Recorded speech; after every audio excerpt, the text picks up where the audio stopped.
ভাই এলাকায় নতুন নাকি ভাই? হ্যাঁ ভাই নতুন। তো থাকেন কোথায়? কি ঢাকাতে পাশে বেড়াতে যাচ্ছি ভাই। ঢাকা থাকেন, তাহলে তো অনেক টাকা ইনকাম করেন। কি কাজ করেন ভাই?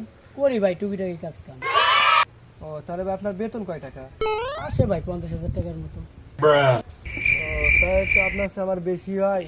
তাহলে আপনার বছরে আসে 50,000 টাকা, হলে বছরে আসে 6 লাখ টাকা। দূর ভাই কি কর, বছরে 6 লাখ টাকা বেশি আসে ভাই। কেমন না ভাই, আপনি বললেন যে আপনার মাসিক ইনকাম হলো 50,000 টাকা, তো বছর তো 6 লাখ টাকাই। ভাই আমার দিন ইনকামই ভাই 50,000 টাকা ভাই। কি করেন ভাই, এত টাকা কামান ভাই? তাহলে ভাই আপনার কাজটা কি, কি কাজ করেন? ভাই আমার কাজ দেওয়াল ভাই মিছে কথা কওয়া ভাই। দূর ভাই, এলাকায় কি ফালতুমি ভাই, আপনার সাথে কথা কই আমার ভুল ভাই।